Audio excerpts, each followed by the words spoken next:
우리 고린도전서 14장에 보면은 사도 바울이 방언 은사에 대한 얘기가 나옵니다. 고린도전서 12장에서 14장까지를 은사에 대한 부분이 자세하게 나옵니다. 그래서 고린도전서 14장에 특별히 방언 은사에 대해서 사도 바울이 거듭 말하는 내용이 나옵니다. 14장 1절 말씀, 사랑을 추구하며 신령한 것들을 사모하되, 신령한 것들이 바로 은사에 대한 여러 가지 내용을 말합니다. 자, 2절 말씀, 방언을 말하는 자는 사람에게 하지 아니하고 하나님께 하나니, 방언 기도를 깊이 하는 것은 하나님과 직통하는 기도라 하겠습니다. 방언 기도는 하나님과 나하고 직통하는 기도이기 때문에 참 소중한 기도지요. 4절 말씀, 자, 고린도전서 14장 4절, 방언을 말하는 자는 자기의 덕을 세우고 예언하는 자는 교회의 덕을 세우나니, 그 방언 기도는 자기 믿음에 아주 유익하다 이 말이지요.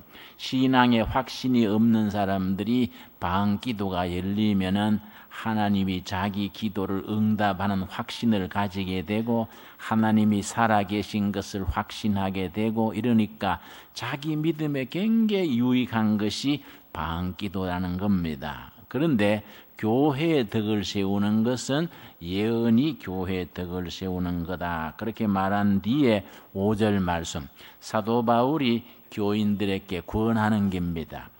나는 너희가 다 방언하기를 원하나. 사도 바울은 성도들이 전부 방언했으면 좋겠다. 자기 신앙 체험에서 나온 말이지요. 자기가 방언 기도를 깊이 하게 되니까 그렇게 영적으로 자기 믿음에 유익을 주니까 너희가 다 방언하기를 원한다. 그리고 18절입니다. 18절 말씀, 그렇다고 해서 방언 기도 못하면 성령 못 받은 거냐? 또 그건 아니라는 거이죠. 18절, 내가 너희 모든 사람보다 방언을 더 말함으로 하나님께 감사하노라. 우리 사도 바울이 열심히 방언 기도하는 것, 사도 바울은 방언 기도를 깊이 하는 것을 하나님께 감사한다. 그런 뒤에 그 19절이 중요합니다. 그러나 나는 참 뜨겁게 열심히 방언하는 것이 감사한데, 그러나 교회에서 너가 남을 가르치기 위하여 깨달은 마음으로 5마디 말을 하는 것이 일반마디 방언으로 말하는 것보다 나으니라. 자, 방언하는 것이 그렇게 소중하지만은 교회 생활에서 가장 소중한 건 뭐이냐? 영적으로 깨달은 마음을 가지고 형제를 위해서, 이웃을 위해서 5마디 겉면의 말을 해주는 것이 자기 혼자 밤새 방언하는 것보다가 더 유익하다. 참 좋은 내용입니다. 5마디 말이 뭡니까? 하나님이 당신을 사랑하십니다. 하나님께서 당신을 임마누엘로 함께 하십니다. 용기를 내십시오. 이런 자신이 깨달은 마음으로 형제를 권면하고 성도들에게 희망을 북돋아주는 5마디 말이 자기 밤새 방언하는 것보다가 더 소중한 것이다. 이렇게 일러줍니다. 자, 예수님께서 오늘 본문 요한복음 14장 돌아오겠습니다. 요한복음 14장 16절에서 보면은, 특별히 18절에 보면은 예수님께서 제자들 앞에서 십자가에 죽으시기 마지막 전에 요한복음 14장에서 17장 사이에 제자들을 아주 조곤조곤 사랑하는 제자들에게 부모가 자식에게 다 이르듯이, 스승이 제자에게 권면하듯이 아주 열린 마음으로 제자들에게 혼을 실어서 깨우쳐 줍니다. 그럼 여러분 다음 주에 요한복음 14장에서 17장까지 꼭 틈을 내서 꼭 정독해 보시기를 바랍니다. 예수님이 자기 제자들에게 얼굴과 얼굴을 마주 대하고 마지막 길을 가기 전에 아주 마음을 열어서 깨우치는 말이니까 그 내용들이 참 주옥 같은 내용들입니다. 그 중에서 18절, 14장 18절 뭐라 그랬습니까? 내가 너희를 뭐이지요? 고아와 같이 버려두지 아니하고 너희에게로 오리라. 내가 이제 가지만은 십자가에 죽으시고 묻히시고 부활하셔서 승천하실 것을 앞두고 내가 가지만은 너희들을 고아처럼 버려두지 아니한다. 무슨 말씀이냐? 그 앞에 16절이 거기에 대한 대답이지요. 우리 16절 한번 같이 읽겠습니다. 내가 아버지께 구하겠으니 그가 또 다른 보혜사를 너희에게 주사 영원토록 너희와 함께 있게 하시리니 내가 가서 너희를 고아처럼 버려두지 아니하고 보혜사 성령님을 보내준다. 성령님을 내 대신 보내주는데 그 성령님은 들락날락 하는 게 아니다. 내가 은혜 받았을 때는 성령님이 같이 계시고 은혜가 떨어졌을 때는 성령님이 나가버린 것처럼 그런 게 아니다. 그 성령님은 영원토록 같이 계시는 성령 보혜사 성령님이다. 그렇게 일러줬습니다. 여러분이 예수를 믿는 때로부터 지금까지 성령님이 항상 여러분의 삶 속에 임재하시는 것을 믿으십니까? 예, 그게 참 중요한 신앙 고백이지요. 그러니까 서두에 방언은사 얘기했습니다마는 우리 성도들이요 생각외로 혼서 있는 것이 성령 세례 받는 것과 성령 충만한 것과 성령의 열매 맺는 것과 성령의 은사를 받는 것 이게 뒤섞여 가지고 혼도 일어나는 겁니다. 이것이 일목요연하게 성경 본문 말씀으로 정리가 되어 있어야 되는데 정리되지 못하고 들쭉날쭉해 있는 겁니다. 자, 그래서 예수님께서 내가 너희를 고아와 같이 버려두지 아니한다. 그러시고 보혜사 성령을 보내서 너희와 항상 같이 있게 하겠다. 그러신 다음에 17절에 아주 우리가 성령님을 이해하는 데에 중요한 내용을 말씀하셨습니다. 우리가 성경 읽고 공부할 때에 이런 부분에 담긴 내용을 깊이 이해할 수 있어야 합니다. 17절 말씀 그는 진리의 영이라 성령님은 진리의 영이시지요. 그러니까 우리 신앙인들은 항상 반듯하게 살아야 합니다. 진리의 영이신 성령 받아가지고 물에 물 탄 뜻 술에 술 탄 뜻 그렇게 애매한 태도로 살면 안 되지요. 진리는 항상 투명한 거니까요. 그는 진리의 영이라 세상은 능히 그를 받지 못하나니 이는 그를 보지도 못하고 알지도 못함이라. 여러분 옳은 생각이지요? 아무리 대학 도서관을 다 뒤져도 세상 책 속에서는 성령님을 알 수가 없는 겁니다. 성령님을 이해하려면은 영적으로 이해할 수 있는 거이지 세상 지식으로는 성령 이해가 불가능하다는 얘기입니다. 근데 그다음 말씀 그러나 너희는 그를 아나니 그러나 크리스찬 된 우리 성령 받은 우리는 성령님을 안다는 겁니다. 이는 그와 함께 거하심이요 또 너희 속에 계시겠습니다. 이 말씀이 참 내용이 중요합니다. 내가 설명하기 전에 한번 같이 읽겠습니다. 그는 진리의 영이라 세상은 능히 그를 받지 못하나니 이는 그를 보지도 못하고 알지도 못함이라. 그러나 너희는 그를 아나니 그는 너희와 함께 거하심이요 또 너희 속에 거하시겠습니다. 이게 무슨 말인가? 성령님이 우리한테 임하셔서 영원히 함께 동행하시는데 그 성령님이 우리에게 역사하시는 모습이 두 가지로 구분해서 나오는 겁니다.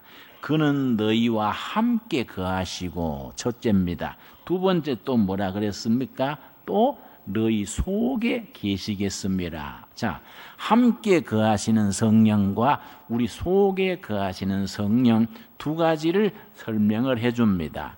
영어로 표현할 때는 함께 거하시는 성령 Holy Spirit with you 혹은 upon you 너 위에 너와 함께 거하시는 성령 또 속에 계시는 성령님은 Holy Spirit in you 심령 속에 있는 성령 이 두 가지로 말을 해줍니다. 그러면 우리와 함께 거하시는 성령 우리 위에 임하시는 성령님을 성령님의 외적 권능이라고 말하고 우리 속에 거하시는 성령님을 성령님의 내적 임재라고 그렇게 표현을 합니다. 그러면 우리와 함께 거하시는 성령, 우리 위에 권능으로 임하시는 성령이 성경에서는 뭐이냐?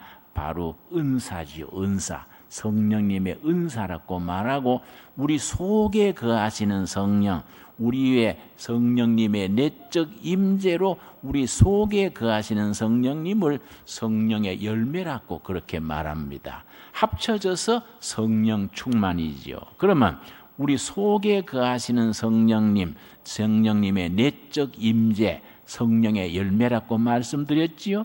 갈라디아서 2장 20절이 아주 가장 대표적입니다. 우리 성경 말씀 갈라디아서 2장 20절 말씀 우리 한번 찾겠습니다. 성경 우리 갈라디아 천천히 찾겠습니다. 2장 20절 말씀에 우리 속에 거하시는 성령님이 어떤 성령님이시냐?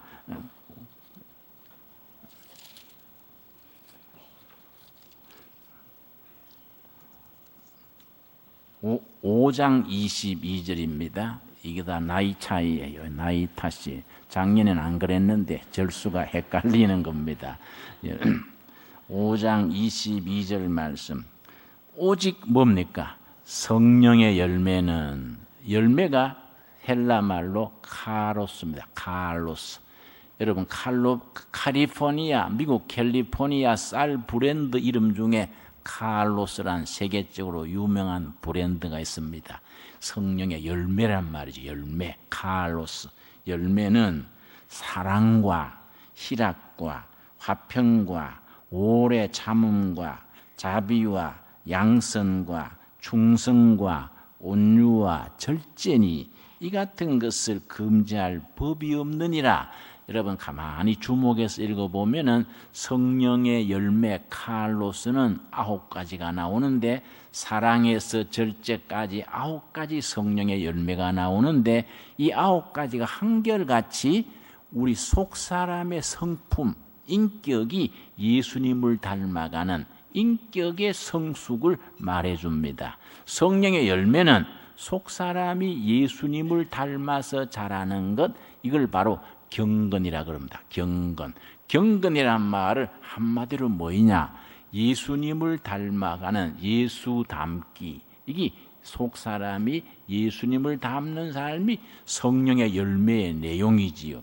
우리가 성령 받으면은 예수님의 마음을 가지게 되는데 예수님의 마음의 핵심이 온유와 겸손이라는 겁니다. 마태복음 11장 28절입니다. 이 말씀 참 우리 복음의 핵심을 가장 쉽게 풀어서 해주는 말씀이 마태복음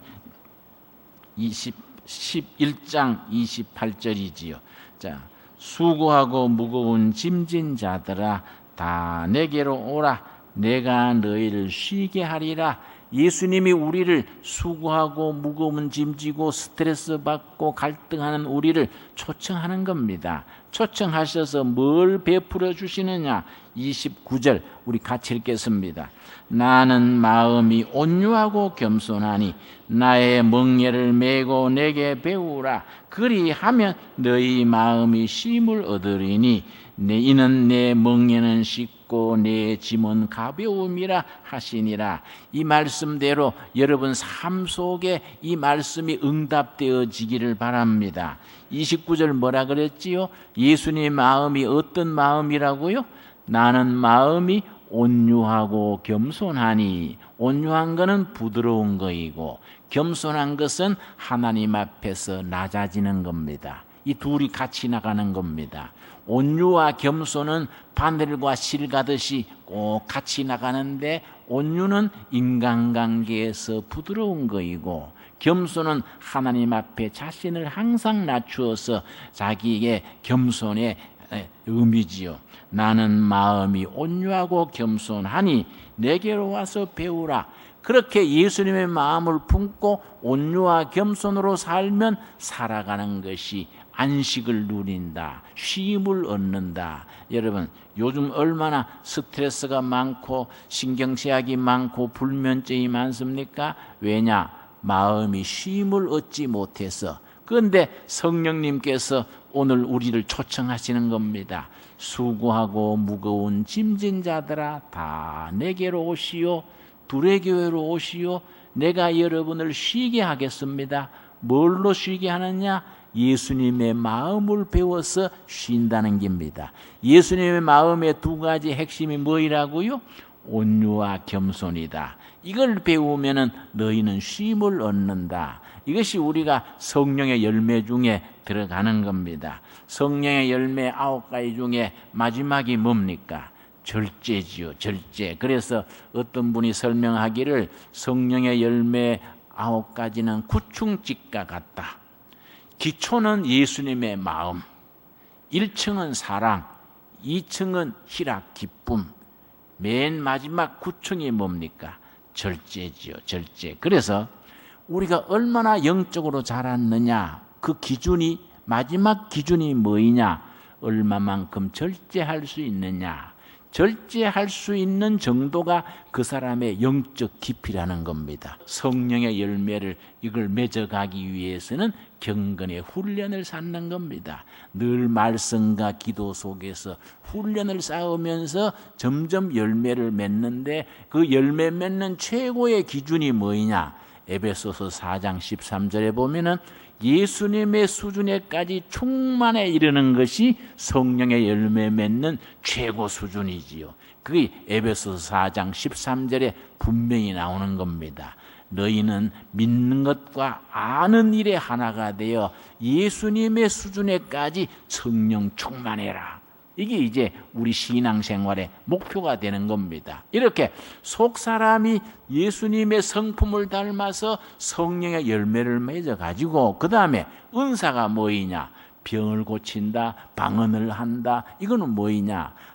고린도전서 12장에 9가지 성령의 은사가 나옵니다. 고린도전서 12장 우리 한번 찾아보겠습니다.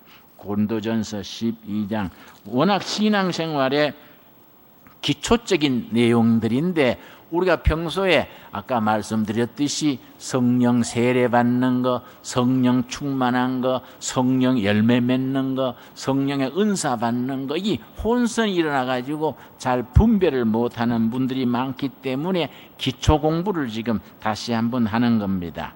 고린도전서 12장 1절 말씀 우리 한번 같이 읽겠습니다. 형제들아, 신령한 것에 대하여 나는 너희가 알지 못하기를 원하지 아니하노니. 신령한 것, 바로 성령의 은사를 말하는 겁니다. 고린도전서 12장을 무슨 장이라고 하는지 아십니까? 은사장이라 그래요. 13장은 무슨 장입니까? 사랑장이지요. 13장은 사랑장, 12장은 은사장이라고 그렇게 부릅니다. 그 신령한 것, 성령의 은사를 말하는데, 자, 4절 말씀, 4절. 은사는 여러 가지나 성령은 같고 항성령에 따라서 여러 가지 은사가 다른 겁니다. 자, 5절. 직분은 여러 가지나 주는 같으며, 교회에 여러 직분이 있는데 한 주님을 모시는 거다. 7절 말씀, 7절.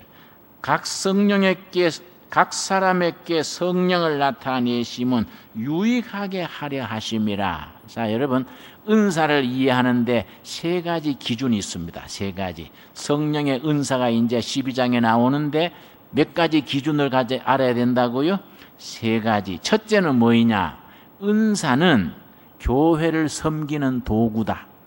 은사를 받아가지고 자기 좋아라고 받는 게 아니라 교회를 섬기는데 은사를 쓰는 겁니다. 그 은사, 첫째는 은사는 교회를 섬기는 도구다.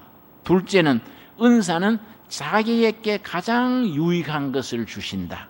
그 사람에게 가장 유익한 은사를 주신다 이거죠. 자, 그러면 은사를 세 번째가 뭐이냐? 11절입니다. 12장 고린도전서 12장 11절 말씀. 이 모든 일은 같은 한 성령이 행하사 그의 뜻대로 각 사람에게 나누어 주시는 것이니라. 은사를 주시는데 누구 뜻대로 주신다고요? 우리가 주문하는 대로 받는 게 아니라 우리가 성령님이 뜻대로 그 사람에게 제일 좋은 것을 주신다 이거지요. 내가 옛날에 빈민촌에서 환자들이 좀 많습니까? 청계천에서 선교할 때에 청계천에 결핵 환자만 273명이랬습니다. 그 참 환자 카드를 만들어 놓고 결핵협회하고 연락해가지고 치료를 하는데, 이거 어떤 결핵 환자는 피를 토하고 중환자가 있지요. 안타까워서 내가 안수 기도를 하는 겁니다. 예수님, 이 환자 결핵 낫게 해주시옵소서. 간절히 기도했는데 기도 끝났는데도 그냥 아야 하고 안 낫는 거예요. 그러니까 답답한 거예요. 그래서 내가 조용기 목사님 같은 분은 자기도 폐병 말기랬는데 기도받고 성령 받아서 폐병 낫었다 하는데, 그래서 그 교회는 암 환자도 감기 낫듯이 낫는다 하는데 나는 왜 안 될까? 나는 조시가 아니라서 그러나 이거 왜 안 될까? 답답한 거예요. 기도를 세게 해야 되겠다. 그래가지고는 막 일어서가지고 환자 머리에 손을 얹고 막 흔들면서 입에 침을 튀기면서 믿습니다. 이 환자 고쳐줄 줄 믿습니다. 그래서 침이 환자 입에 얼굴에 튀어가지고 그런데도 그냥 끝났는데 그냥 아프다는 거예요. 이게 참 답답한 겁니다. 할 수 없이 얻고 병원에 가는 거예요. 얻고 병원에 가서, 얻고 병원에 가서 내 차비 되고 약값 되고 돈은 없지요. 환자는 많지요. 그래 댕겼는데 나중에 깨달았어요. 조용기 목사님 같은 분은 병 고치는 은사, 그 신유의 은사 그래요. 병 고치는 은사를 받았는데 나는 병 고치는 은사는 아니지만 나도 은사가 있다. 뭐냐? 병원에 데리고 가는 은사다. 그것도 은사다. 응? 하나님이 각자 다른 은사를 주셨다. 응? 기도하면 끝나면은 10분 만에 끝나고 감사헌금도 들어올 긴데 병원에 가면은 그 차비 다 되고 얼마나 힘듭니까? 그러나 하나님이 그렇게 은사를 따라 스승님께 순종해야 되는 거지요. 내 뜻대로 아니고 성령님의 뜻대로 각자 자기에게 제일 유익한 걸 주신다는 겁니다.